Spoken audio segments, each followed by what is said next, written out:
You are back with the best from the NBA. And before we go to NBA action, a tribute this week to the mailman. I guess you could say Stockton sorts it, Malone delivers it anyway. Here's a great story on the big man from Utah.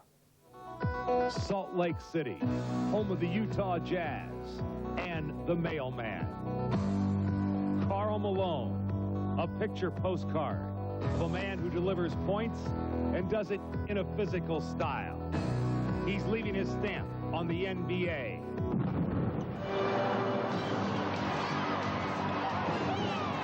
The mailman, 29-year-old Karl Malone. Each game is a session in excitement. He's been described as a runaway truck, under control. He averages 26 points a game and 11 rebounds. Karl Malone's game can be intimidating. When you play Malone, be prepared to pay the price, as Isaiah Thomas did just a year ago. He collided with Malone, suffered a gash requiring 40 stitches. Some have said Karl Malone can be dirty. Karl Malone sees it differently. I play to win, with the exception of trying to hurt somebody. I don't play like that because that person have a family like I do. But playing hard, I play hard all the time. I get bumped like other people bump, you know? And when you play basketball, it's going to be things like that happen. And the people that made those kind of allegations was the people that only see that 40-minute game and think I'm a totally crazy man out there playing. For the 6th straight year, Karl Malone has been named an NBA All-Star. But his greatest thrill came this past summer when he was named to the starting Dream Team, along with Magic Johnson, Michael Jordan, and others. A worldwide audience witnessed Karl Malone's talents. By the time it came medal ceremonies, Karl Malone and his teammates, including Magic Johnson, were all smiles. It was a special moment in a great career. This fall, Karl Malone said he did not look forward to playing against Magic Johnson, who had tested positive for the HIV virus. As a result, Malone was in the midst of a controversy. This for having spoken his mind. It wasn't a slam against people with HIV positive or nothing like that. It was just the way I felt in this sport. I'm not talking about hockey, football, any other sport. I'm talking about the game of basketball because I know where I play and I know how physical it is down there. So it's just one of those statements that you made and all of a sudden it makes national headlines, but it's just one of those things that I live with and it's a learning experience. And I've grown up a lot from that. Away from the frustration, Karl Malone's pride and joy is his customized mailman 18-wheeler. His rig costs about $190,000, weighs nearly 40 tons. It's the heart of Malone Enterprises. He's a rancher. He's a truck driver. He's a man who has a vision for the future after the NBA.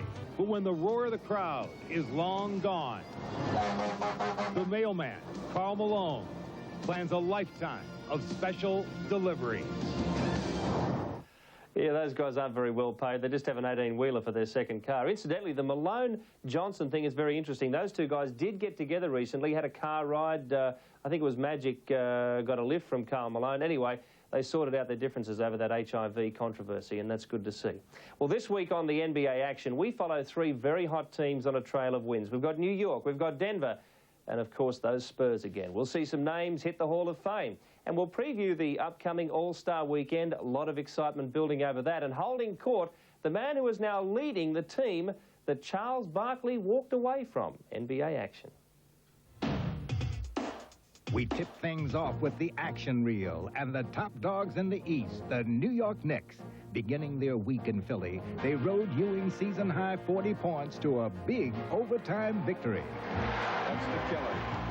Back home, the Dream Teamer received his Olympic ring and then dominated Akeem the Dream in a 30-point blowout. Ewing continues the hot shooting, a beautiful move. Patrick moved on to Chicago, and with Michael Jordan serving a 1-game suspension, it was a gloomy prospect for Phil Jackson as he watched the biggest bully in town and his Knicks take over the top spot in the Eastern Conference. Ewing running in, gets to lob in the dunk. That makes it 100-92, and that hurt. Winners of 7 in a row, Ewing's Knicks moved on to Orlando to take on the Magic. Rebound Oakland. Oh, what a pass to Ewing. But New York would go to Patrick one too many times as Shaquille O'Neal's dramatic block would send the game into overtime. And when Ewing fouled out, the Knicks would be stopped in the third extra period.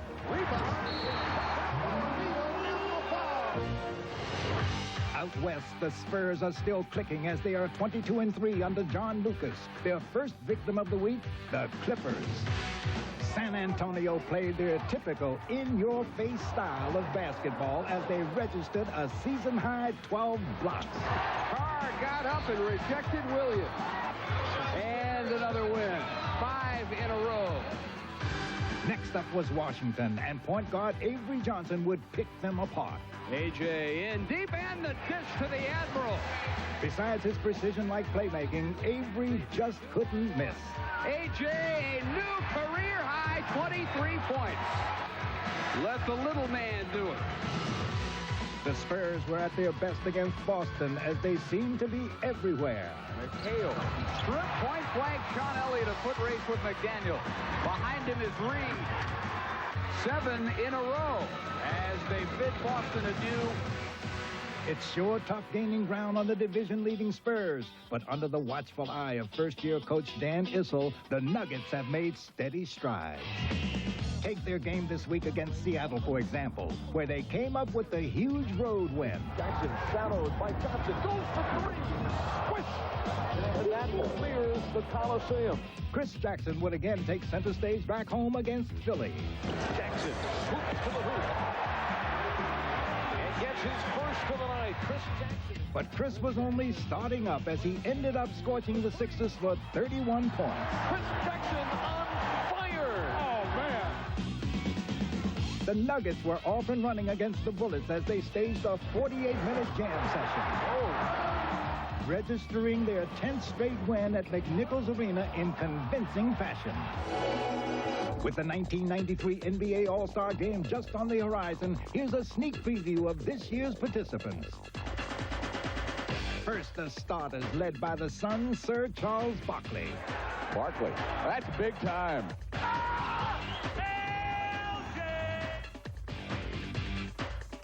Johnson is off to the races.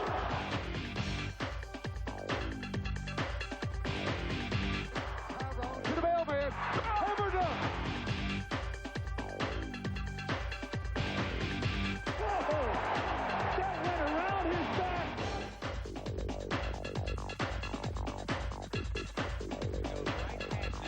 To David for the slam. Yes, sir.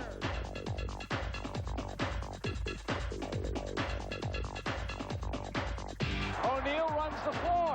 Takes it all the way. Here is Stockton. 4, 3. Oh, he scores. Worm goes backdoor. Great feed. Clyde to Clyde.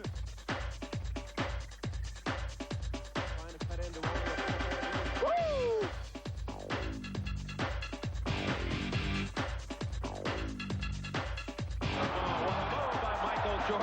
Well, he's putting on a show. Also in the big show are the reserve All-Stars headed by Golden State's Tim Hardaway. Tim Hardaway. Oh, my. Price. 4-3. Portland's Terry Porter replaces the Kings' injured Mitch Richmond for his second All-Star appearance. Turnaround layup, beauty. Here comes Thunder. Detlef Schrempf with a beautiful delivery. And dunk, Sean Kemp. Dominique.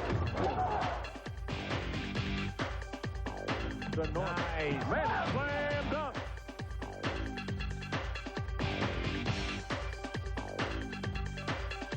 Elliott fouled, then out the basket. Here's Doherty. Another 3, rims it out. Here's Ewing. Oh. Running the show this year will be the Suns' Paul Westphal and the Knicks' Pat Riley. This year's event will try to equal the excitement generated by the magical presence of Irvin Johnson at last year's game. Whatever I've been through, it's just calm because now playing ball is what I'm all about, you know, and you just get out there and you just do it. It's just play.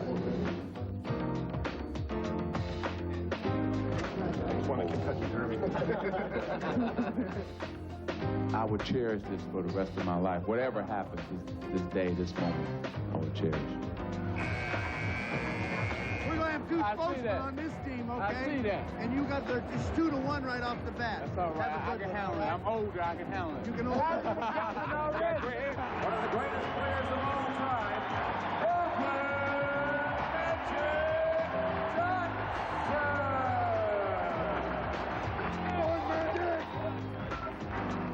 I enjoyed every hug and every high five that I received.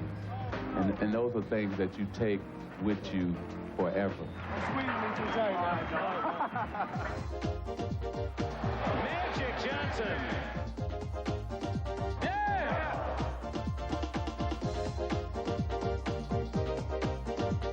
And another great pass.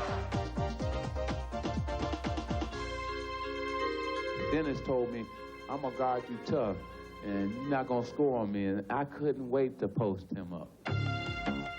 Just being knocked around was my favorite. Just being back in the action. 6-5. Three-pointer.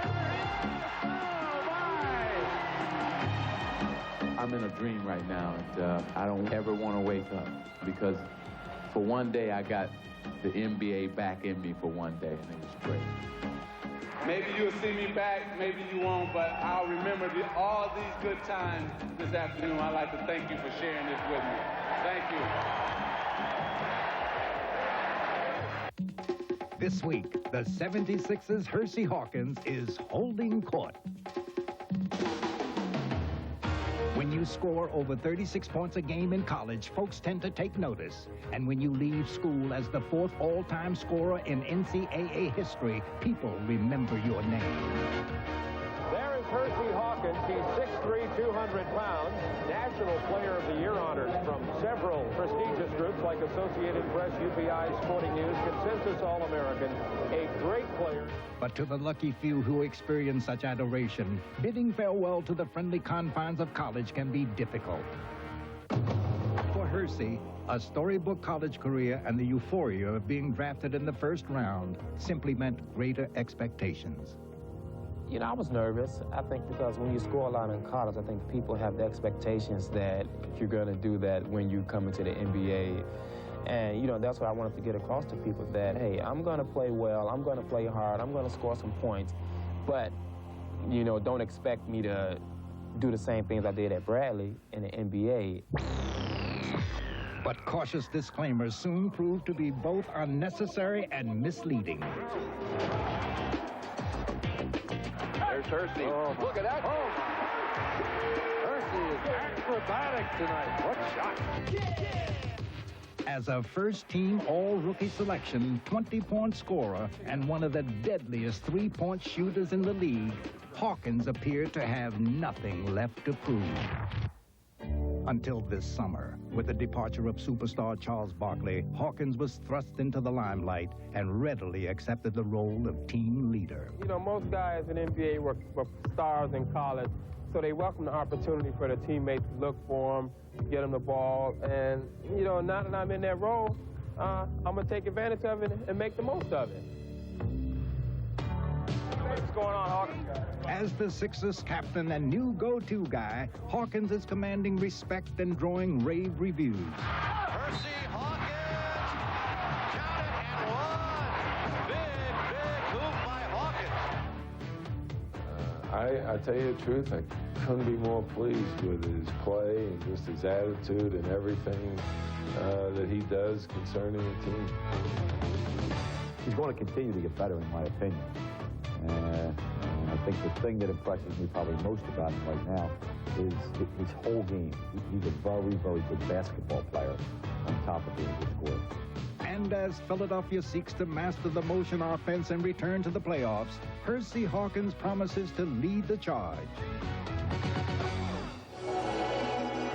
seat. It's time for our top 10 plays of the week. 5, 4, 3, 2, 1.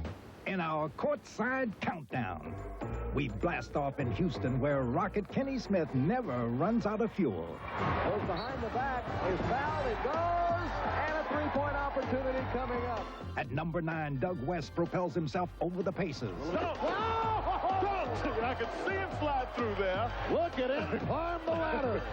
Get it, Dougie Fresh. It's the final moments in Miami, and time for some tasty teamwork. Larry Johnson smash. It goes to Kendall Gill. For number 7, the Bullets' Michael Adams dazzles him in Dallas. Adams behind him, backed up like Johnson. Well, that brought some oohs and ahs from the crowd. This little fella is not afraid to take it into the pack. Takes on the big guy. 10 points now for Pack. We're playing 5-card draw, and we come up with a royal flush. Per rejected Anderson. A royal kill. Royal. O'Neal from Nick. Steps through. Oh, what a play. In Chicago, Craig Elo gores the Bulls. Elo from center court. Oh, he got it. It's good. It's good. For number 3, don't blink, because you might miss Action Jackson. Switches in the air. Chris Texan putting on a show. It's Timber for Houston, compliments of Minnesota's Bob McCann. Oh, my goodness. That is not easy, folks. Not without the foul. And for our number 1 play of the week, Shaq takes it to the rack. Transition. Oh, what a dunk. Hey, look at him look back at Mourning. Oh, he came flying out of nowhere. He sort of said, well, couldn't you stop that big fella? I don't know if there's a man alive that could have stopped that slam. Well, again, I've got to go down the order to pick my favourite. I thought Johnson off the glass to Gill. Now that's entertainment. Anyway, let's have a look at the divisional standings now. Starting Pacific Way and Phoenix on 37-10, the best record in the NBA. Seattle 32-17, going well, and Portland. Now they are the dark horses, 30-16, and all that playoff experience. They're going okay. 26-22 for the Lakers. Just on Phoenix for a moment, Kevin Johnson still having some leg problems, but they were still far too good for the ageing Celtics on Wednesday. They are 20-1 at home. Let's go now to the Midwest, where San Antonio leads on 33-15, taking over from Utah. John Lucas, take a bow. Houston on 29-21 after that great run in January. Denver 20-29. Dallas, well, they need a total of 10 wins to beat the worst ever record in an NBA season, which incidentally was Philadelphia, who went 9-73 in the early 70s.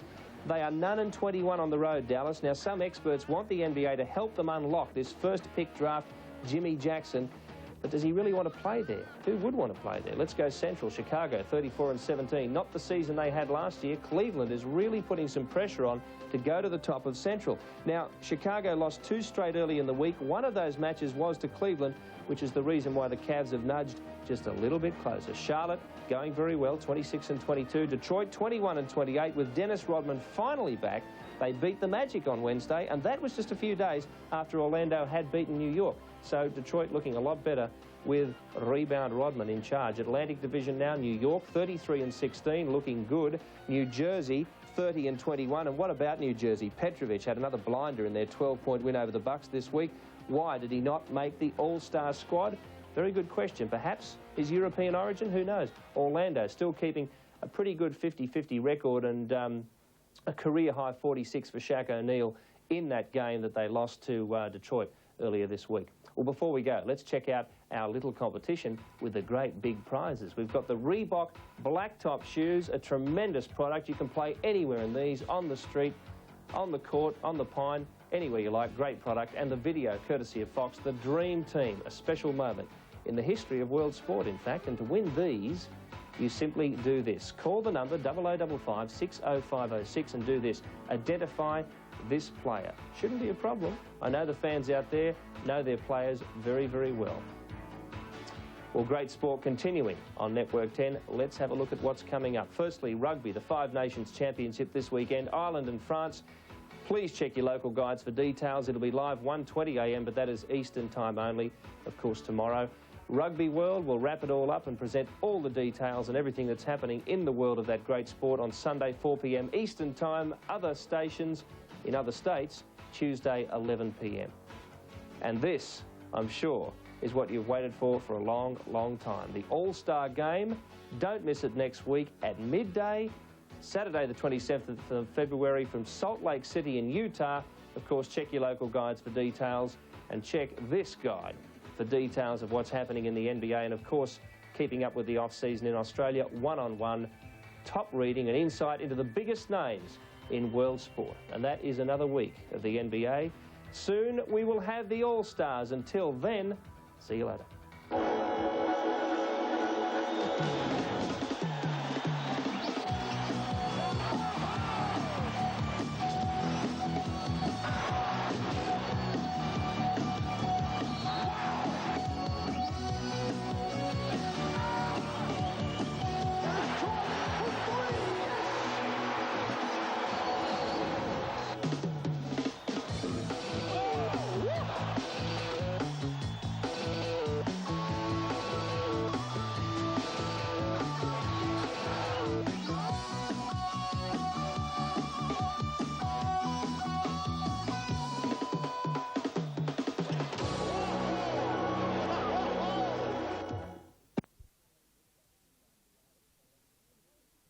Giant of basketball, Luke Longley.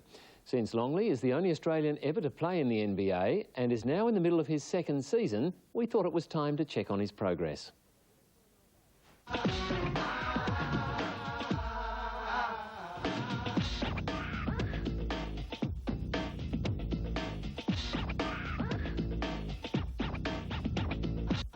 So, what is a nice kid like you doing in a place like this? The answer to that is very well indeed.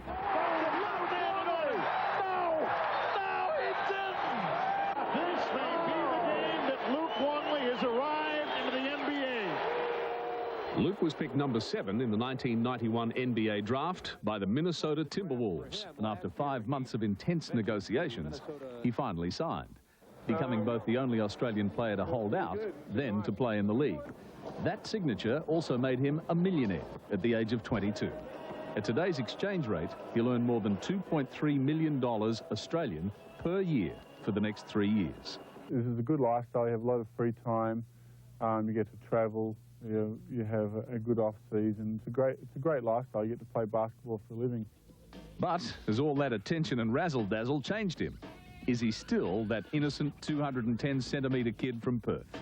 He's never has a shade of arrogance, which is lucky because Kelly and I would do our best to puncture it if he did. I mean, he hasn't changed at all in, personal ways at all. He's remained very much, together. After a shaky first year, Luke's current good form stands out in a struggling team.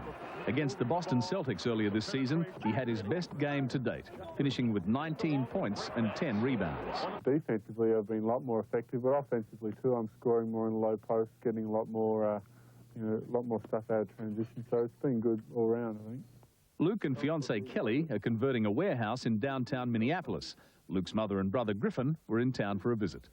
First game I came and he was starting, and just watching him come out for the, as they call the starting lineup, and walking on the floor, it's incredible. It's awesome.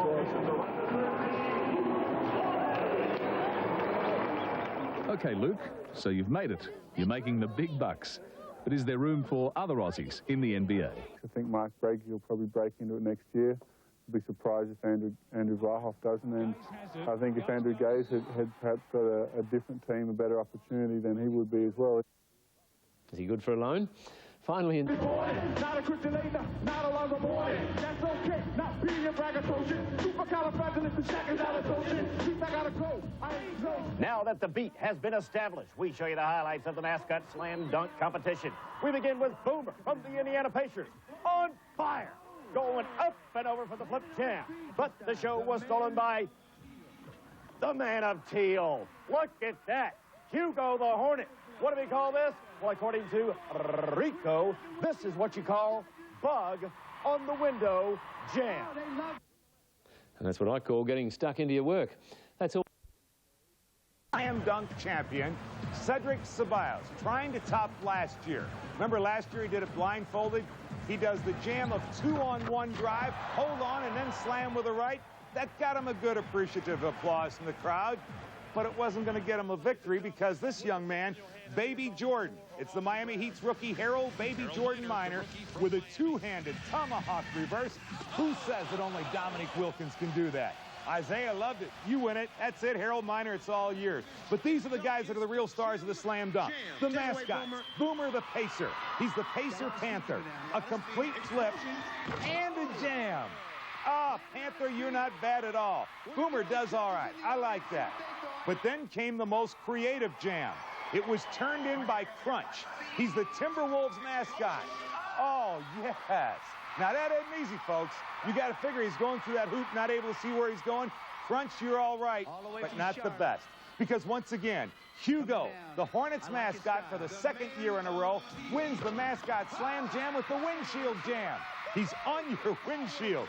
Hugo, the best of the mascots, he wins for the second year in a row on the slam dunk contest. Hugo, congratulations.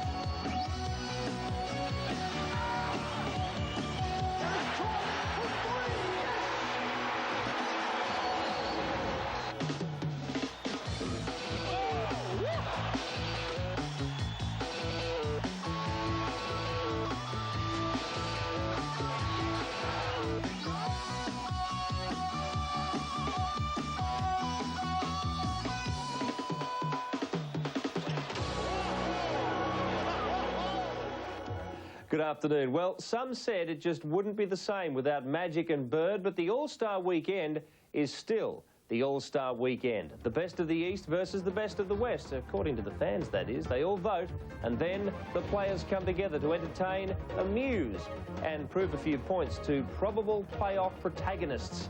East has the better all-time record in these games, but don't expect a cakewalk. There are new elements. Shaquille O'Neal and Larry Johnson make their debut in the starting fives, and Barkley has switched camps, and that could be a factor. Make no mistake, this is a thriller. Let's go now to Salt Lake City, Utah for the All-Star Game. Starting for the East, Larry Johnson and Scottie Pippen are at the forward. At center, the Shaq, Shaquille O'Neal. At the guards, Michael Jordan and Isaiah Thomas.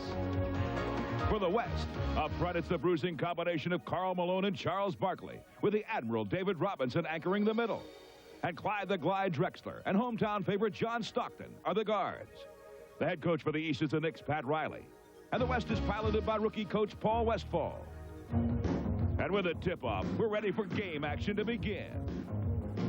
Early in the first, Michael Jordan goes strong to the hoop and scores on the lefty layup to put the East up by 2. But Drexler wastes no time with the alley-oop from Stockton to tie the contest up. The Shaq is rejected by Robinson, and John Stockton pushes the ball up court, finishing the dream break with a dish to Barkley, who sends it home.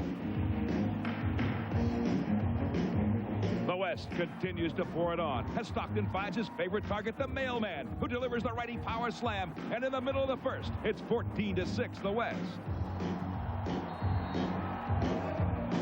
Isaiah dribbles up top, makes eye contact with Jordan, who rises above and scores on the great alley-oop.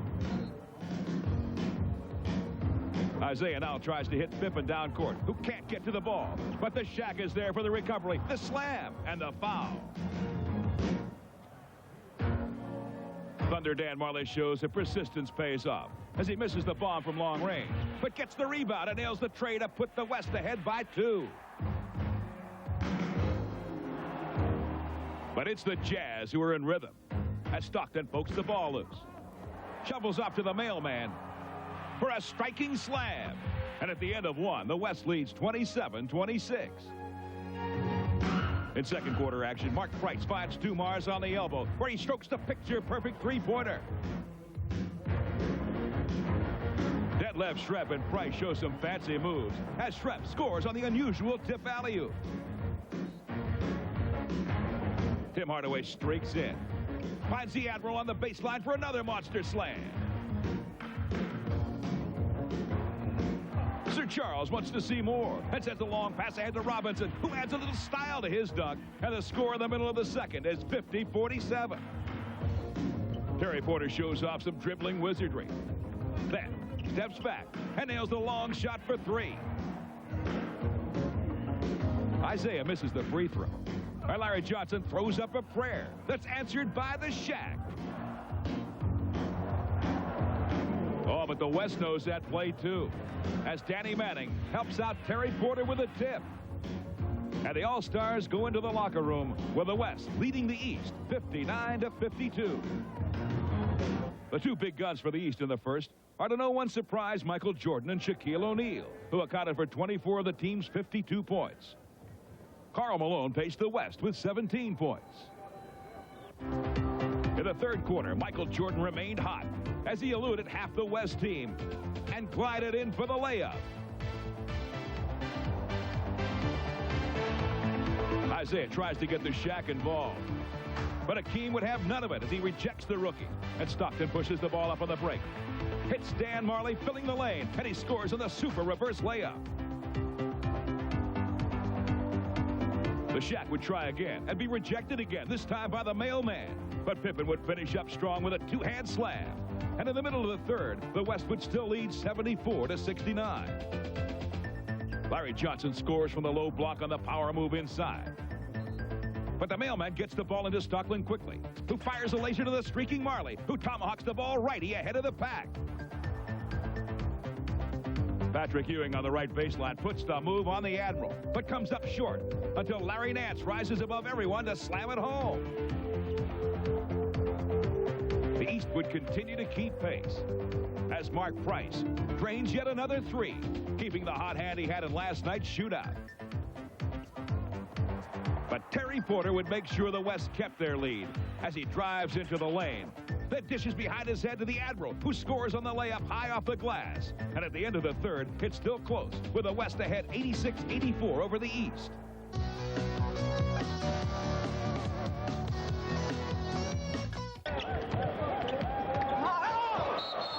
And the foul by Dumars. Oh, that Hardaway is so quick and clever. The U-Tep two-step, I think they call that down in El Paso.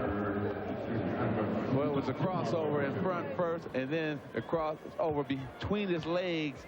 Watch in front, between his legs, and go right by him. Joe said, I'm not going to let you embarrass me. I'd rather foul you. He gave it to him both ways. One from the front, one from behind. Yes. Facially, he almost looks like somewhat of a junior Charles Barkley, Tim Hardaway. He was 7 for 7 from the line today. He's so strong, you know, he's so low to the ground as well in terms of his center of gravity. So when he cross over, he's really moving forward when he cross over. Like myself, I had to cross over. I'm still standing straight up. Then I had to take a step. Take my picture, and then I'll move. Yes. Scottie Pippen holds the East within 3. It's 98-95 with 7:23 left in the fourth quarter. This be headed for overtime. There have been 4 in All-Star history. A three-pointer for Porter. Pippen to Price. Oh, Dumars. He wanted to go to some help, and there was none there. I think he actually saw Danny Manning cutting down the lane, and for a second thought that was going to be a flashing teammate of his. Manning was trying to cut off the man opposite on the low box, instead the turnover. The roar in the background, as you can see, Karl Malone stripping off his jacket. He has 23. That's still more than anyone in this game. Hardaway for 3, and that's a big basket. Sends the West up 101-95. Well, the crowd was cheering because also they know that he's in line for that MVP award.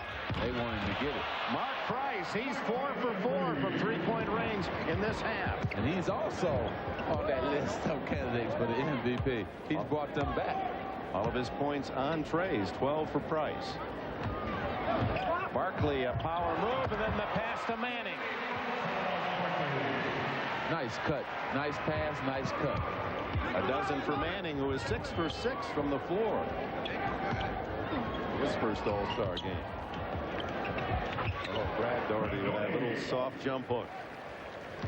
you know, he doesn't do anything spectacular, just everything good. It's just he rebounds, he's a great passer, you know, but he's not going to do anything fancy. Pippen and Barkley, a little bump and shove inside, and here they are matched. 7 on the shot clock for Porter. Jamming his way in, no whistle, and Dumars picks it off. Here comes the East down by 3. Price, can he tie it? Yes! Talk about looking across the floor. Those Chicago players know to look across the floor because it's Paxson they usually find during the regular season. But I think they'd rather have Mr. Price. He has a little bit deeper range. Game tied for the 9th time, and Barkley unties it. You're seeing some excellent passing by big people on the inside, which is great to see. 2-point game with 5:14 left. Talk about whether or not this is serious. Charles Barkley, Pippen trying to get down to that low box. Pippen says you're not getting there. Charles says I am getting there. Pippen comes around and takes the front. Charles comes back, tries to reestablish. And then at the end, after everything's said and done, perhaps shades of the game against the Angola Magic. Barkley, after he comes around his teammate, a little shot with the elbow. A little pork chop, huh? That means that the game has gotten serious, and now everybody wants to win now. And that's just to let Pippen know, if we reach the finals, you reach the finals, this is what you're going to get. Barkley at the line with a 2-point West lead. Lenham says he's only 6'4". Do you think he's taller than that? No. 6'4", 6'5", that's it. 3-point game. Price draws the foul. Stockton back in, as is Malone for the West. Tough call right now for Pat Riley in substitutions because Price is playing so well. You have Michael sitting on the bench. You want to get Michael back in the game for the final minutes down the stretch. And then the big decision, who's coming out on the floor in that center spot? Is it going to be O'Neal? Is it going to be Patrick Ewing? You wind up playing them both together on the floor. Well, not only that, but Brad Daugherty right now is playing very well. He's hit what, 3 hook shots in a row. And this team out here is playing well as a unit. So do you mess with that unit, or do you come back with the so-called starters that the fans have voted in? But hey, here comes Patrick Ewing. Wow. Stockton against Price. Barkley from outside. Olajuwon, and Schrempf is able to tie him up. A good play by Detlef Schrempf. Now, let me ask you a question. Why would you say, wow, that it's Patrick Ewing? You know him, Pat Riley. What's going to happen at the end of a game if Riley's got some guys on the All-Star team? And Michael Jordan coming right back. I knew that he was going to go to Ewing, but I just said, wow, just to please you. Marley for the West for Hardaway. So here's the lineup now. It's Olajuwon, Malone, Barkley, Stockton, and Marley. Schrempf, Price, Jordan, Daugherty, and Pippen for the East. I should point out that one year, Malone fouled by Schrempf. When Pat Riley was the coach, he came into the locker room, and we were at the All-Star game. I can't remember what year, but he told everybody, if the game gets close down the 4th quarter, I'm going with all my guys. So, you know, the game got close. He went with myself, Kareem, and I think it was Jamal then. And we ended up pulling that game out. But every time down, he called a Laker play, and none of the other 2 guys who were non-Lakers didn't know what we were doing and what they were supposed to do. That was the fist play. Yes, the old fist play. That's Kareem play. Get the ball to the big guy. Yeah. Malone hits 1 of 2, 107-104. Karl Malone with 24 points to lead all scorers, but no sense to win the MVP as Pippen. Ewing rebounds. Jordan. Great pass by Price. Jordan for 3. No, he'll try the 2 and is fouled by Olajuwon.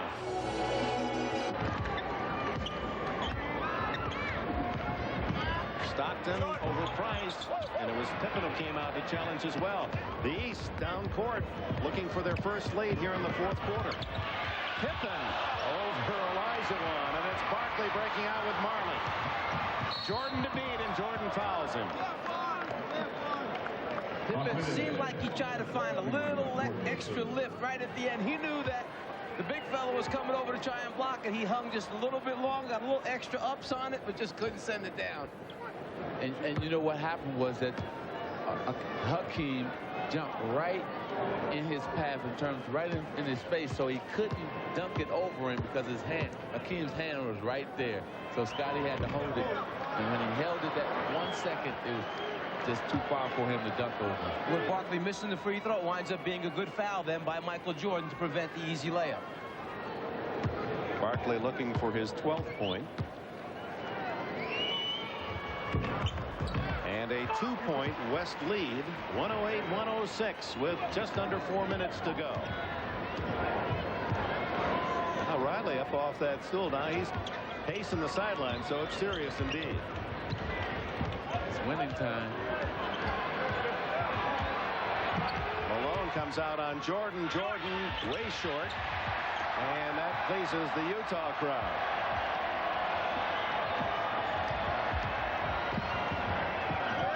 Marley for 3.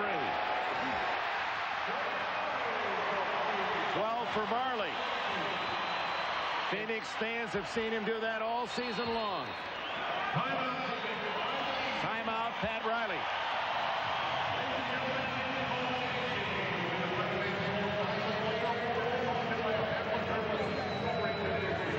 Well, you have two Phoenix Suns players playing together.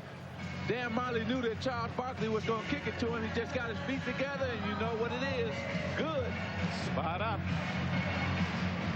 Oh, yeah. Oh, my. And Pat Riley, now down by 5, says timeout. NBA Commissioner David Stern, or this game is testimony to how serious his teams play. I mean, the athletes here today played very hard. This isn't the usual all-star, let's just have a good time game type action. They played hard. Coaches have worked it hard, and it comes down to a 3-point margin. West leading East 111-108. Foul before the shot. And then give both coaches as well as the players a lot of credit for coming out here and playing as hard as they've played, because they put it all on the line, and all of them know that they have the second half of the season to look forward to too, and they put it all out here this afternoon. Stockton's 4th point. Well, unfortunately, because they have to tally the votes, they ask for the press to vote on the MVP and have it in by 3 minutes left. So it is now 3 minutes to go. So if somebody has a dramatic final 3 minutes to win this game, it won't be taken into account. Jordan draws the foul from Marley. And right now, to this 3 minutes and what the score is right now, you almost have to say it's Karl Malone, especially if the West ends up winning this game. But like you said, if the East comes back and wins the game, then Mark Price becomes a big factor. Jordan hits the free throw, and interestingly, Shaq O'Neal has played only 6 minutes the second half, as Pat Riley has used O'Neal a total of 20 minutes in the game at this point. Well, I think he's just saying, well, these guys, I'm going to play these guys. They probably deserve it because what they've done over the past years. And you're going to have 17, 18 All-Star games, Shaq, so don't you worry about it. 3-point lead for the West. 2:40 to go. Malone and Ewing. And the rebound, Isaiah Thomas. Here comes the East. Great pass to Pippen, and it's knocked away by Karl Malone. He saved 2. Are you surprised that as well as Mark Price played, that he's on the bench now, Isaiah's back in? Well, he's probably tired right now, and he needs a breather. He's been in there a long time. Jordan, pick and roll to Doherty, and rebound by Olajuwon. 2:20 to go. Okay, right here I would go to Karl Malone. If I was John Stockton, just keep going, force feeding it in there to him. He's played very well. Olajuwon was 7, Barkley. And Pippen steals it. And Pippen shoots. the back of Barkley, and that's a big back to climb. And the foul on Michael. I'm not quite sure that Scottie Pippen really wanted to do that. I think initially Pippen wanted to, after they come up with the basketball, Pippen wanted to cross the ball over to the left side of the floor. But what happens is he doesn't see the angle. Michael tries to follow, has to go over a few people's backs, but so what? It's Michael. He should be allowed to. But the only reason he got that foul is he lost the ball once he came down. And because bodies went flying, that really wasn't a foul. It was after he lost it, then they decided to call a foul. Because how can you push Charles Barkley to the floor? Michael Jordan. Jack O'Neal getting ready to report. 1:54 left. Barkley looking for his 13th point. A 4-point West. The only thing I can say to Shaq, Dick, is that all rookies have been through this. Myself, Michael Jordan, Isaiah, we've all started, but we all were limited in our minutes because of veterans who, you know, deservingly so should get a lot of time in All-Star games because they've been there so many times. And to talk to this young man, he's going to handle this perfectly. He understands. I have not met a rookie who's come in and had the presence that this young man has. There's a long, bright career ahead for him. Exactly. Ewing gets away with a walk. And now the second. And timeout called by the West with the ball and the lead. 1:14-110. A minute 40 seconds to go.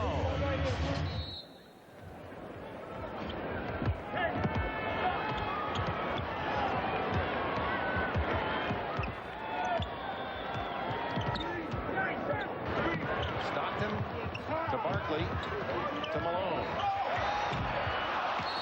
Olajuwon might have gotten away with a push. Or was it Barkley? Looks like it's Patrick Ewing. Ah, Barkley with a look on his face of, did I do it? Number 33. First Patrick gave you that. Me? And then he goes, yeah, it was you. Sends Olajuwon to the line. And now Hakeem has not had a great All-Star game, but what a tremendous. Has anyone played better, any superstar in this league played better to this point with so little publicity than Olajuwon? No, he's done it. And you know what? He hasn't worried about that contract situation or the owner argument that they had last season. He's played over all that and just having a tremendous season. 1:15-110, time running out. 70 seconds to go. 75. Jordan banks one home. It's a 3-point game. Well, this guy's used to big finishes in this building, isn't he? Yes.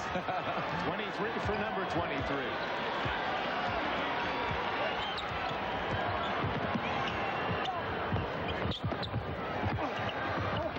Olajuwon stripped of the ball by Isaiah. Now, you don't need a 3 right now, do you, Magic? No, you don't need a 3. You have plenty of time to get a deuce, come back down and play good defense again. Marley hawking Jordan. Rebound Malone to Marley. Whoa, almost. A mistake by the West, and it's Malone inside, and they love that in Salt Lake.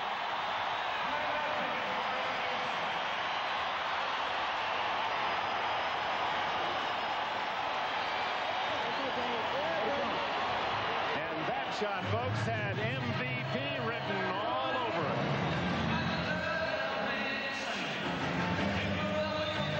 It's a matter of slipping it inside Michael before he can get the swipe, and you're on your way to MVP.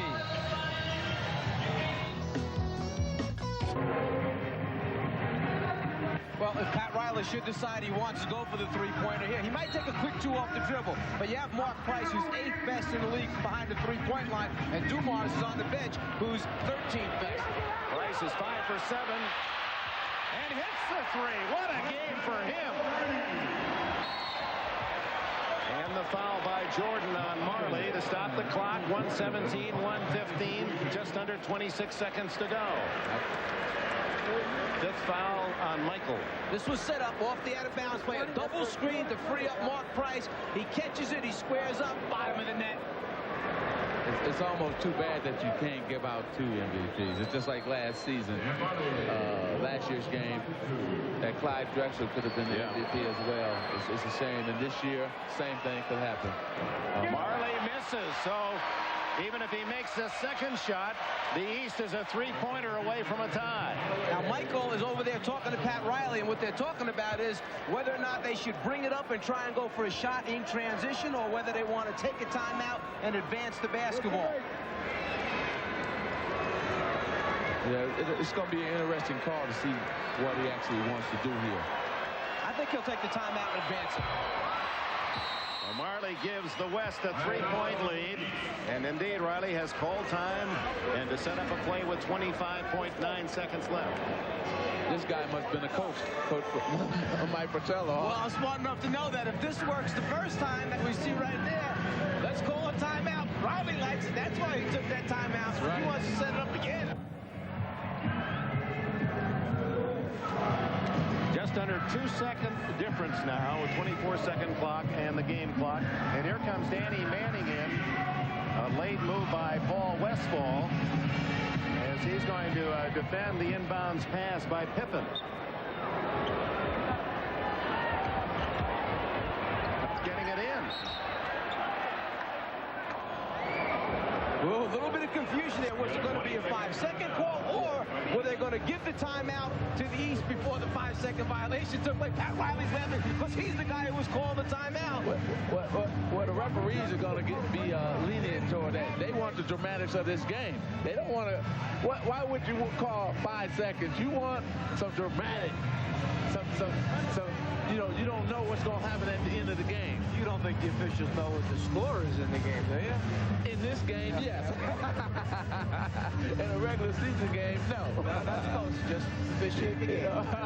Well, the East has 1 timeout left. Paul Westphal with a couple. It's all about drama right now. This is wonderful. I love it. What's going to happen? Well, Westphal, much calmer in demeanor. And that's how he played. Riley, a more fiery competitor. He learned that from Chick Hearn, did Pat Riley, because that's how he really started his career as an announcer with Chick Hearn. And, of course, Chick told him all you'd want to know about coaching. Exactly. Well, who did he learn to dress from? He is a bogey bowler. West is taking the man off the ball. Watch for Pippen stepping back in for a shot after he passes it back. Right into Jordan.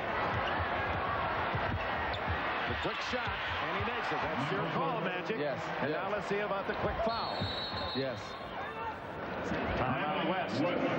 See, Coach Riley knew that, hey, let's get a quick 2 because they're going to play us for the 3. And he's always been known for that ever since he's been coaching, since I've known him. Yeah, the only problem is, though, you have to have somebody that can make a shot in that kind of situation. You think you put the ball in the right guy's hands? Of course. How many is that for Michael Jordan? 25, I believe. That would give him, I believe, the lead, at least for the East. What you have is a lot of stuff. That's what Riley's looking at. See, he's fouling. He's ready to foul right away. Tell the guys, get up, find your man. In the meantime, the West is trying to take the timeout and decide now what they're going to do with the basketball. Do you take it out on the baseline where you have more room and it's easier to get in and they're allowed to run the baseline, or do you advance it to half court where they must be stationary and it's tougher to get it in?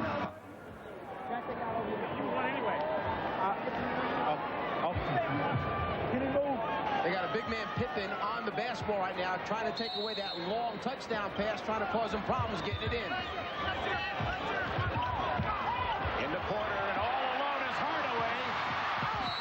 What a play by Price. He committed the foul. It looked as if he might have gotten the ball. A nice play that time by the Western team. They passed the ball from out of bounds to out of bounds, ran some stuff on the floor, and sent the man long right away after the initial out of bounds pass. Mark Price, he has played so very well today. He's disgusted right there because he got back cut on that first pass that went from out of bounds to out of bounds. Price turned his head for a second, didn't figure his man was going to take off and go long, and that's what happened. Hardaway has not missed, as you can see, 8 for 8 from the line. Now, I don't think they're going to call a timeout. if he makes this, it's only a 2-point game. I think he's going to get in transition, let Michael go one-on-one instead of let a set defense play against him, and that being Pat Riley for the East. Well, that's fine if the ball can wind up in Michael Jordan's hands. But if it winds up in somebody else's hands and Dan Marley doesn't allow Michael Jordan to catch the basketball, then who do you go to? Well, right now, Isaiah Thomas is letting the officials know that they want a timeout no matter what happens. Well, it's a 2-point game, 119-117, with 16.7 seconds left. The East with the ball, 2 to tie, and possible overtime. 16.7 seconds. 24-second clock off as the East looks for a tying and perhaps a winning play. And the last 2 times, they've had a problem getting the ball inbounds. I'm talking about the East team. It has not been easy. The West has done a good job of zoning up areas and taking cutters coming to the ball out of their routes. Jordan with Marley. Ewing is open. 8.1 seconds. 119-119. The ultimate in team player. The man who everybody in the building knows is going to take the shot and try and bring the heroics to himself. Instead, he brings 2 defenders and finds Patrick Ewing.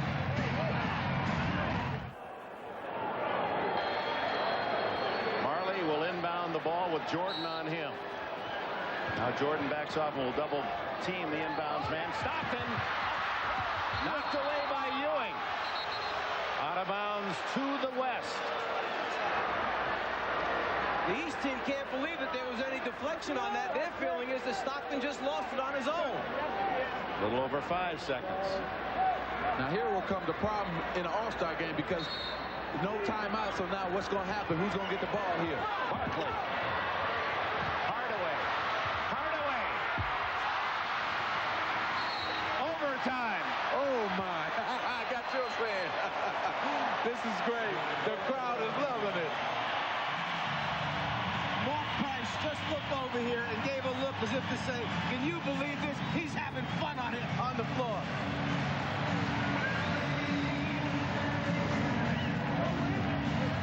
A little curl move by Stockton gets him free. He draws the defense of the East over, and it's there that he loses the basketball off his hand. The East team was right. They had it going their way. Problem is the official had it going the other way. Now on the quick inbounds play, the swing over to Hardaway, who steps inside, tries to go underneath and scoop it up. Just can't buy it at the end. Pat Riley reacting. This 43rd All-Star game is a classic. Game in 43 years. 4 of those have been in the last 14. So things tightening up East and West, and a rally by the East orchestrated by Pat Riley. And I was involved in that last one in '87 where Orlando Blackman got fouled with no time on the clock. He went up there and hit 2 free throws to send it in overtime. In fact, it was Isaiah Thomas who walked up into his face before the foul shot, said a little something to try and distract him. Blackman knocked them both down. Shaq O'Neal comes in. The East was never ahead that entire 4th quarter, but managed to tie. Hey, what's going to happen now with this MVP voting, huh? There's a rumor going around. Oh, new sheets are being handed out, so it's going to start all over again. Yes. Stockton on Isaiah. Malone underneath. Taken away, and Jordan to Marley. Barkley passes up on the 3. 5-minute overtime period. Ooh, Thomas gets thrown down by Malone.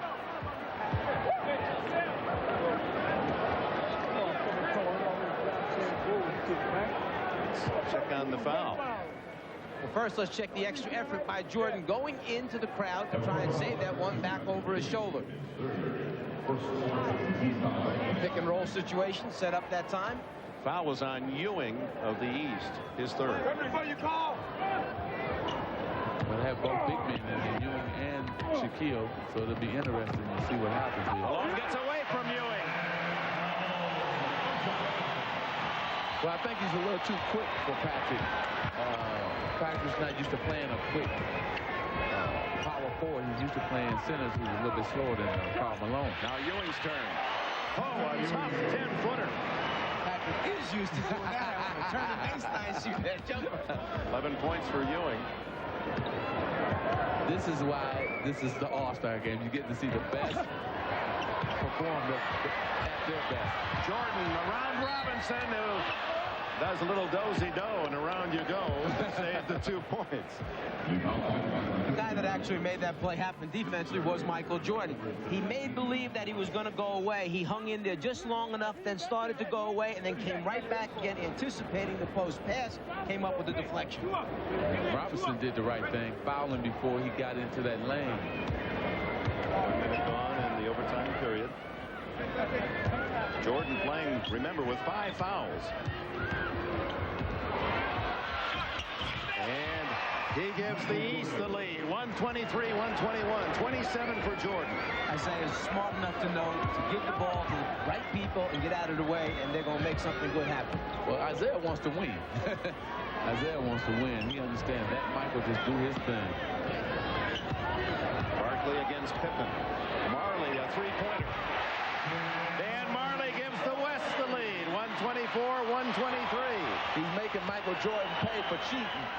You can't go double team Charles Barkley with Michael Jordan, or that's what you'll get right there. Shaq O'Neal. Robinson rebounds and O'Neal fouls him. Shaquille was just disappointed that he got that close, basically overpowered the post position, and then just plain missed the layup. But Michael Jordan with the basketball, now he gives a little show, and then let me step underneath and just kiss it off the front of the rim and hope to get a nice little roll. The West by 1, and Stockton goes the distance. The West by 3. Oh, Barkley stepping right back in on the inbounds pass. If you rush out of bounds and you don't concentrate, smart defensive player takes a shot at it, that's what happens. Barkley and Ewing. And it was O'Neal made the block. And a foul. Pippen committing the foul.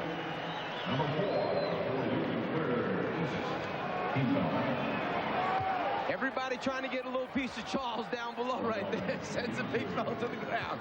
They're playing hard. The winner gets $5,000. The loser, $3,000. That's pocket change, tip money for these guys.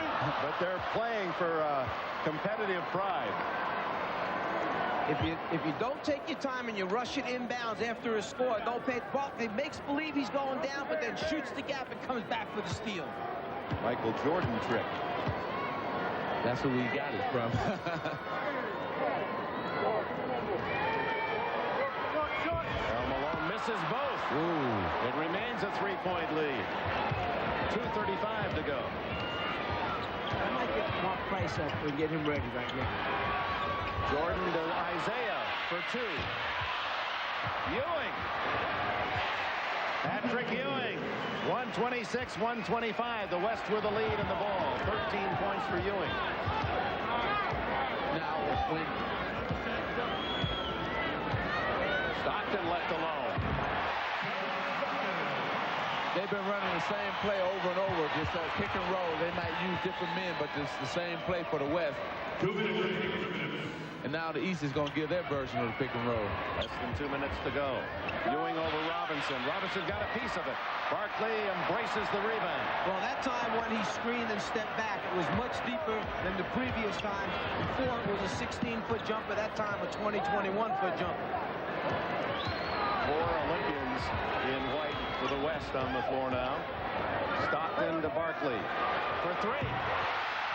Sir Charles.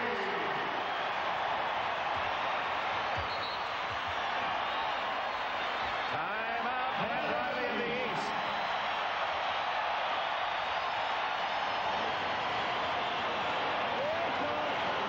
Charles has been basically quiet for most of this game, but when it comes to dramatics, he can do it, and then he can celebrate at the end of it. Once he knows he's made it happen, he loves it.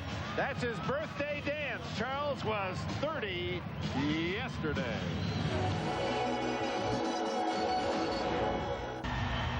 How can Riley in the East muster another come from behind?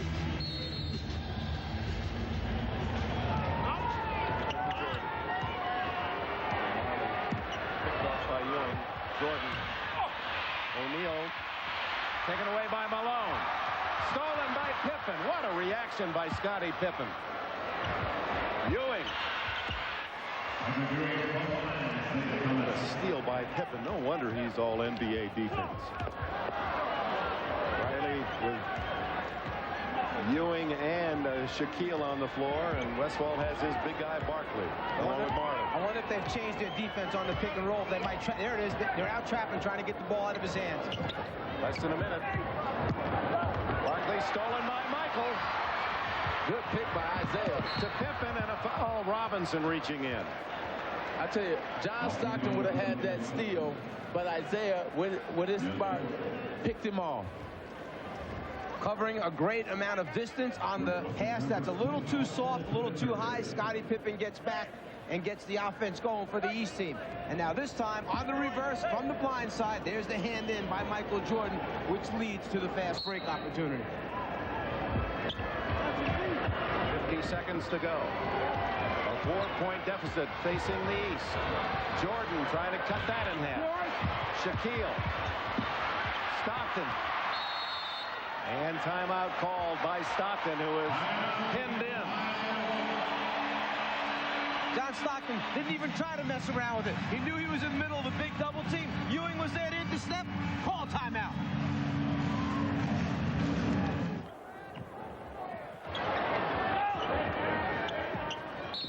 Foul, Pippen on Marley. Marley in the game is 1 for 2 from the line. 16 points.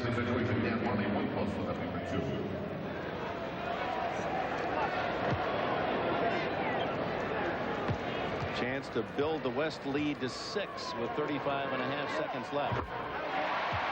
Marley, pretty good free throw shooter, 77% for the regular season.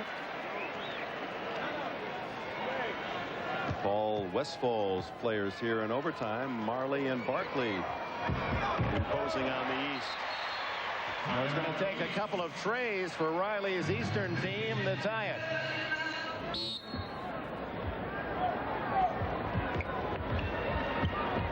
That's an all-star record for Price. Good exterior defense. Jordan with 28 seconds. Oh, line drive. How do you shoot a three? Going to your left, fade out of bounds. Defensive player on you, getting smacked a little bit, and still knocking down. Because he's Michael Jordan. 30 points for Jordan.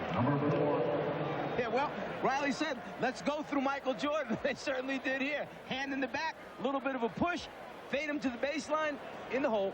Jordan, who has the highest scoring average in All-Star history, 21. Listen, I'm going this way with you, Michael. Right this way. You know, it's interesting to see that Pat Riley is pulling for him and his teammate so hard today, and then tomorrow they add war. They meet in the Eastern Conference Finals, he will be pulling. There you go. Hardaway needs one of these two. To give the West a 4-point lead. And there goes Isaiah talking to him. Isaiah's chatting with him. Somebody better make sure they box out in case it's a long rebound. Isaiah may be on the line instead of Mark Price in this situation. Hardaway is now 9 for 11. Oh, my. Ewing with a rebound. Here comes Price. Plenty of time. They're going to flow into now the shot attempt. Stolen by Stockton and then almost taken back, but a foul. I believe it was Price. What happened that time is Price had penetrated so deep that I think his players felt he was going to go in for the score. He, understanding what the score was on the clock, was trying to kick back out to Isaiah for the three. That's where the bad hand. Look how deep he is. Is he going to shoot? No! And the hand by Stockton gets the deflection, and then the basketball. Another thing, Mike, John Stockton tipped the ball away from Isaiah and made it hit, I think, his right hand, and then he couldn't recover to go get it. Good move by John Stockton. Good defense. 13.5 seconds. 3-point lead. David Robinson is 5 for 8 from the line. So 3 straight misses here in the final seconds by the West, and Mark Price goes over, and Pippen says something to Robinson. Well, they double-teamed him that time. Put a lot of stuff in his ear. Yeah. Robinson Robinson's 20th point gives the West a 4-point lead, 134-130. Well, it's been a terrific midseason game for the NBA with our best players, and we got to appreciate them all the more this summer in Barcelona, and many of them on the floor today. Top coaches. They've given a tremendous effort, and it portends many good things for the rest of this year. It's so contentious, especially in the West, as to the teams that will be battling for the chance to go for an NBA title. Well, if the fans and everybody wondered why the NBA is so popular, they found out today. And Steve Jones has been listening in on Pat Riley. Yeah, Pat Riley's the limit. No timeouts left, so they got to score. Their first option here is Mark Price on a 3. Then they're going to come back and look for Michael Jordan, so they're looking for a score. They'll take the 3 or the 2, and then they're going to look for a push and a foul. All right, snapper, 4-point advantage. Pippen will inbound the ball from the near sidelines. To Price, forcing the 3. Robinson rebounds, and that should do it. 9.2. Because of the great athletes, because the defenses are so good, and the coaching in the timeouts is normally so good during the season. That's why the execution becomes so important. It's inches when you're coming off the screen, where the ball is passed, and a little stumble that time cost them. You know, and when I played in All-Star games and the game was tight, sometimes you wonder, what, these guys all are the go-to guys on their team. And I wonder how Michael felt when the play wasn't designed for him. Scottie Pippen throws the 3. Batted out by Stockton with 3.6 seconds. 5-point deficit staring at the East. Certainly made it a battle. Weren't a lot of loose smiles around. You saw Mark Price just moments ago. That's the kind of smile you saw a lot of in most All-Star games, but not today. It was tense. Co-MVPs, you got your wish. 1993 All-Star MVPs, John Stockton and Karl Malone. A Utah Jazz parlay. Malone had 28 points, 10 rebounds. Stockton, 15 assists and 7 rebounds. The final goes to the West by 5, 135-130. Well, a rare win indeed. You could tell this game was played in Utah, though. Stockton and Malone were walking on water, and the crowd just loved it. And if you thought Mark Price's three-point shooting was good, stick around when we check out the other highlights of this NBA carnival. And finally, nice to see Magic involved, even if it is only in the commentary box these days. We'll be back with more after this. I know Magic. Watch exciting NBA basketball on 10 Network. Well, Shaquille O'Neal has been the talk of a star-hungry NBA. Not only has he re-signed a record deal with Orlando, but he's lived up to his dollars. Now the endorsements are ready to roll. Here's an example of Shaq's attack on the commercial world.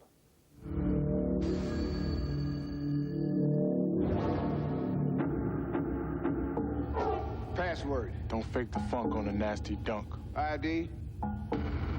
You're early, but I'm ready. Then prove it.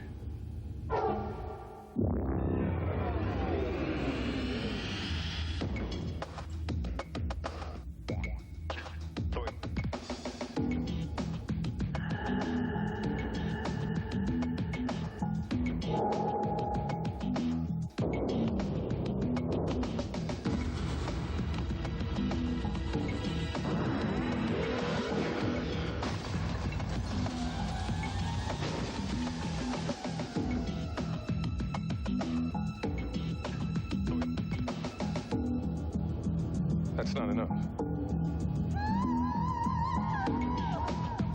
Oh, this must be a rookie thing or something.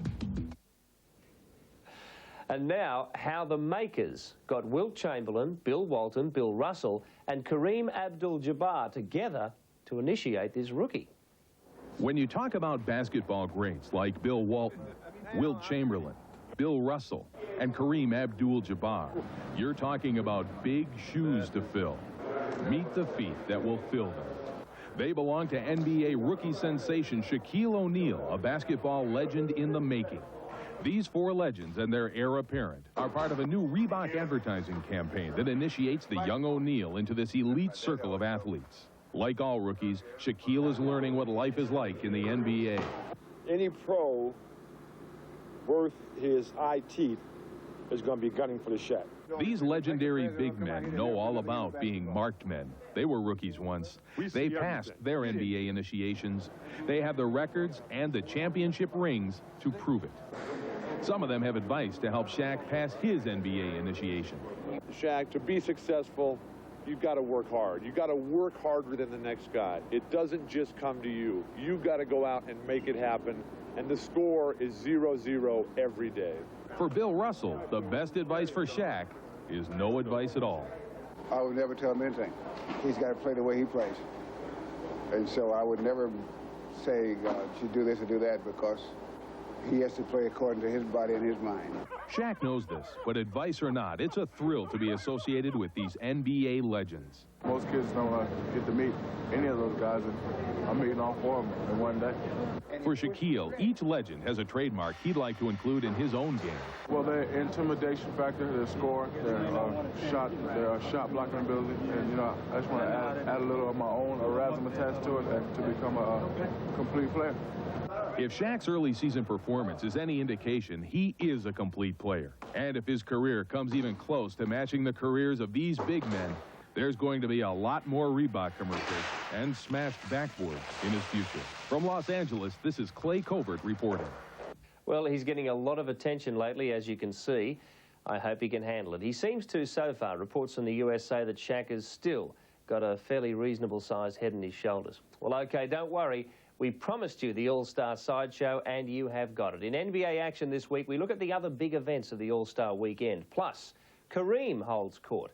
We'll take an inside look at the season so far, and this week's top 10 plays, bear in mind, after the first 6 months of the season, not just for 1 week. The action-packed All-Star game was the culmination of a fun-filled weekend.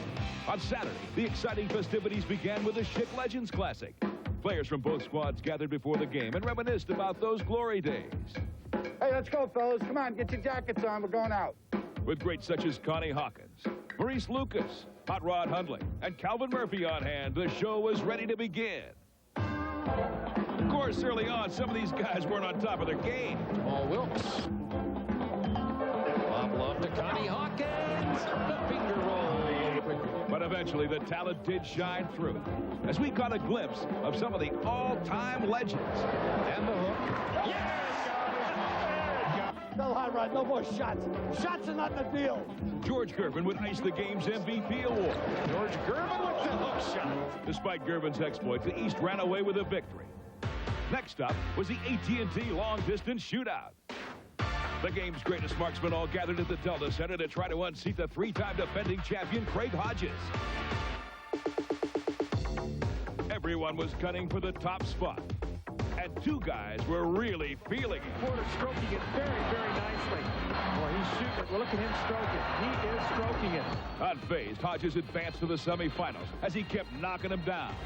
But when he got there, Mark Price overshadowed the champ with a shooting spree that put the crowd into a frenzy and Hodges out of the contest. Oh, they love it at the Delta Center, and the 3-time defending champion will not win number 4. In the finals, Price went first and put the heat on Porter. Gotta have better than 18. This is gonna get down to the wire. And to the final rack it would go, as Terry needed only 1 to tie or 2 to win. He needs this one. This way.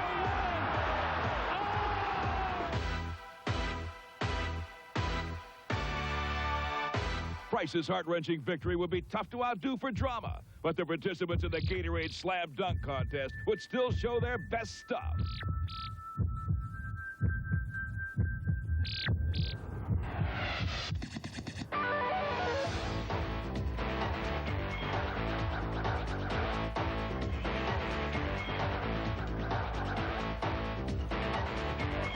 Every slam dunker tried to take center stage, but there was room for only one in the spotlight. Harold Miner, the rookie from Miami.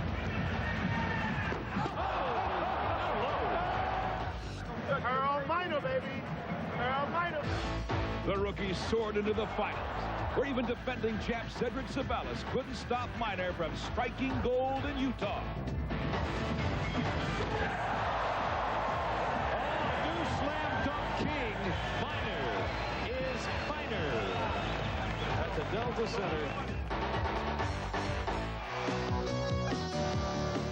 See, there's been a lot of excitement generated around the league, even with the departures of Magic Johnson and Larry Bird, who both bid us farewell. But Magic, there's one thing. We can agree upon that we're retired now, right? Right. We probably will never come back again. No.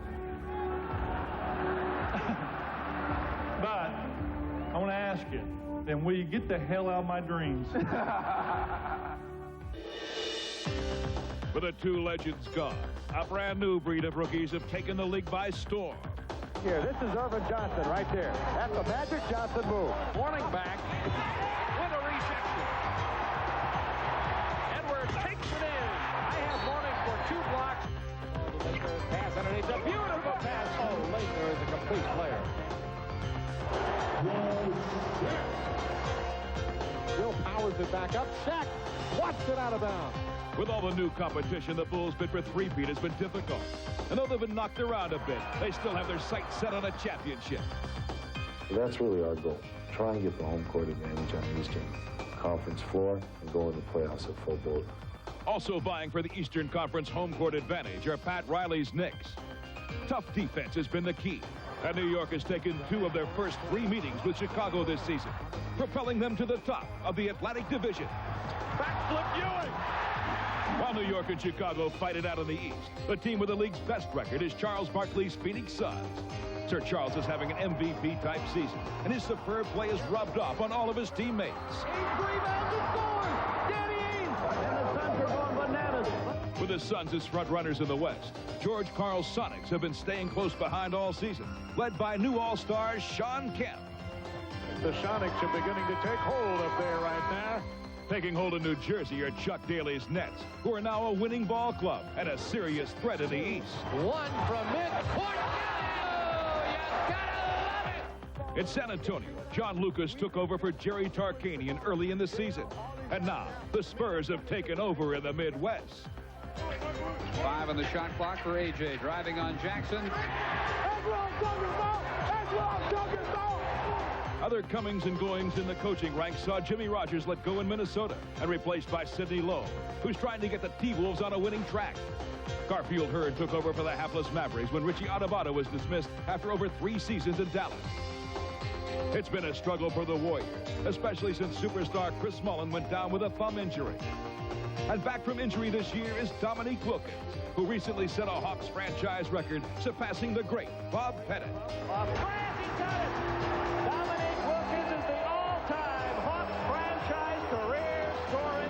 Now, in a special player profile, a 19-time All-Star holds court. Kareem Abdul-Jabbar was one of the most dominating players in NBA history. Withstanding the test of time during a 20-year career, he gave fits to even the worthiest of opponents. With precision and a fluid grace, which was his alone, Jabbar entered the NBA as a young phenom with the Milwaukee Bucks. While no one ever questioned his physical gifts, it was his intuitive instincts which helped him take center stage. His mental game grew and grew. He learned players. He learned what he could do in certain situations. And he learned to think out there. He learned the timing aspect of the game, which is so important also. And he learned to skyhook. His skyhook led the young expansion Milwaukee Bucks to a championship in 1971, only Kareem's second year in the league. And he easily garnered Finals MVP honors. But that was only the beginning. As Kareem said about proving that he was one of the game's greatest centers, no one was left unimpressed. He presented to me for the first time in my career of basketball a guy that I felt that I really needed some help to guard. Traded to the Lakers in 1975, Kareem gave a new look and high hopes to his new team. Following in the great Wilt Chamberlain's footsteps, Jabbar took over as the giant among giants and helped the Lakers continue its rich winning tradition.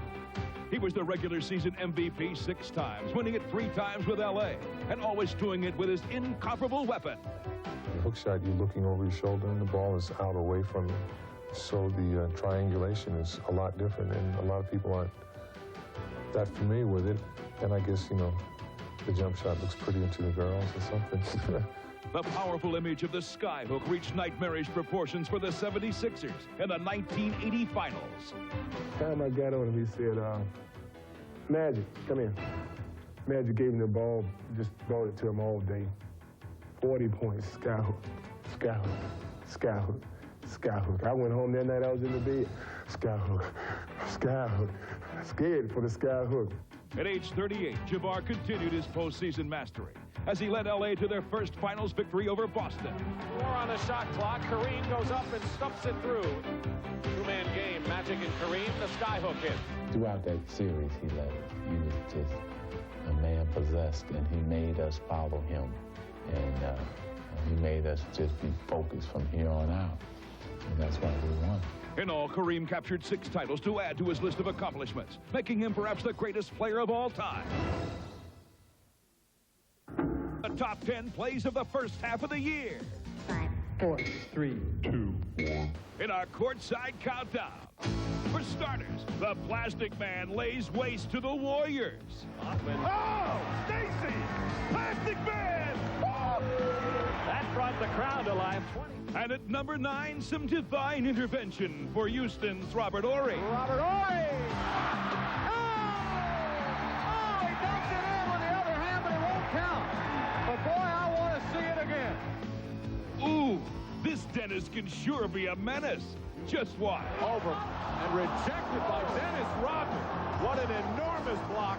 And Rodman comes away with a big smile on his face. For number 7, it's MJ making a mockery of the Pacers. Jordan. Yes! Oh, yes! Michael has saved his best for last. Hey, hey, hey, here comes Super Mario to saddle the Spurs. Hand to Strickland to Elliott.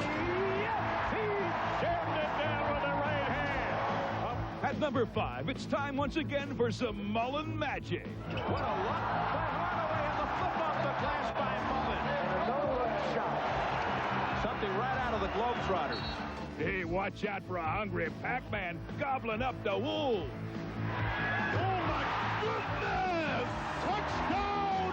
Wentworth of attack! That should count for 7. Oh, and check out number 3. Danny Ainge finds his range with this desperation play. If Ainge makes this one. He did! I don't believe it! Unbelievable! Ainge makes the 3! Look at the smile on Danny Ainge. Oh, after this Shaq attack, you can bet there's a silent morning. Oh, what a dunk! Oh, he came flying out of nowhere. I don't know if there's a man alive that could have stopped that slam. And this week's number 1 play, Chris Jackson sinks the Clippers ship from long distance. 1 second, Jackson for the game. Yeah! Oh, my! Chris Jackson!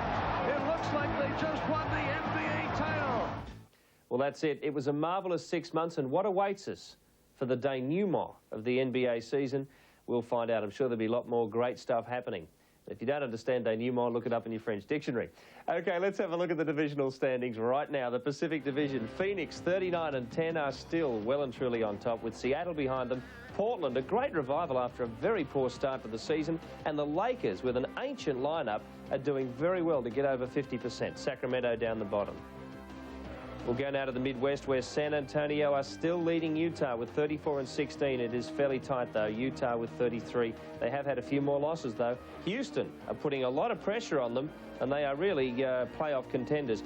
Denver on 20-31, so there's quite a gap now between the top 3 and the bottom 3 in the Midwest. And Dallas, look at that, still 4 wins only. Chicago 36-17, clinging precariously to the top of the Central Division, with Cleveland only 1 win behind them and a couple of losses. Charlotte 27-23, very tight from there down, isn't it? Atlanta are going well, so is Indiana.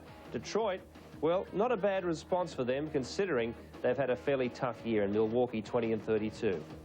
And the Atlantic, New York 35-16. They seem to have widened the gap a little in the last couple of weeks. New Jersey are now 5 wins behind them. Orlando are improving, 25-23, so Shaq is once again crashing the boards for the Magic. Boston 28-25, congratulations to them, another very old team handling it quite well. Kevin McHale looks a lot slower these days, but he's still doing it.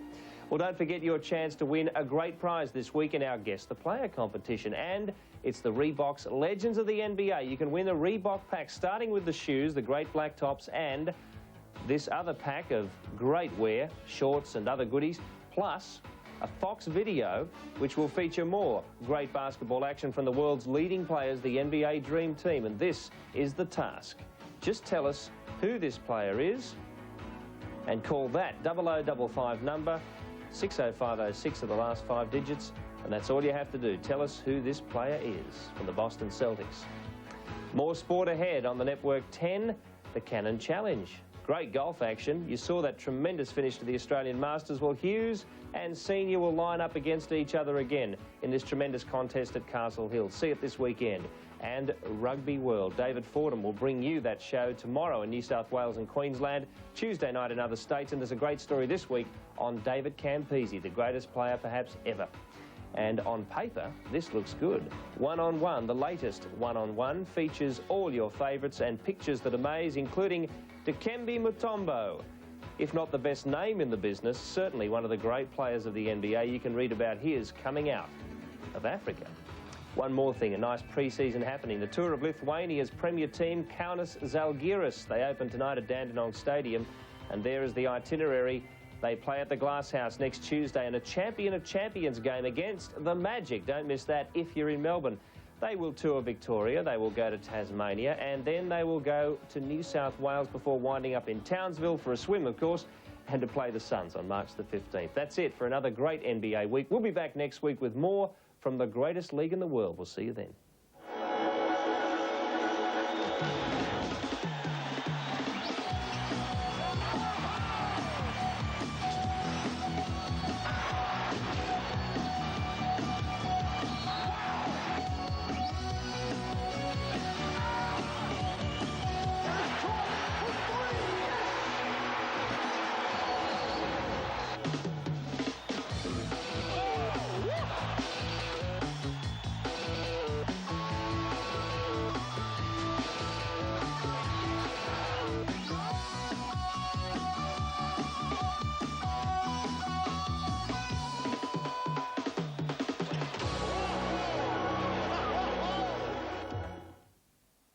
Tigers saw wholesale reports and fines.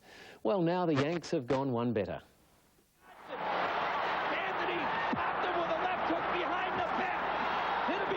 The National Basketball Association has meted out hefty punishment over an ugly brawl that erupted in a clash between the Phoenix Suns and the New York Knicks. New York guard Greg Anthony was severely punished for joining in the melee, even though he was not dressed for the game due to injury. Anthony was fined $28,000 Australian and suspended without pay for at least 5 games. Other players copped fines and suspensions. The NBA also fined the Knicks $71,000 and the Suns $32,000 for failing to control their players. Basketball match in the USA. The fight broke out in a match between the Phoenix Suns and the New York Knicks. The NBA reacted strongly, slapping hefty fines on both teams and on several players. NBA bad boy Charles Barkley was right in the thick of it. Knicks guard Greg Anthony, who joined in from the bench, copped the stiffest penalty, almost $30,000. The Knicks face a team penalty of $70,000, the Suns $35,000 for failing to control their players. And the New York Knicks erupted just before halftime. After Johnson, we have a free-for-all. Johnson blindsided Rivers. Rivers went down, and this could become ugly. Not even playing, was fined almost $30,000 and suspended for 5 matches. Several other players also received hefty penalties, as did both clubs for failing to control their players.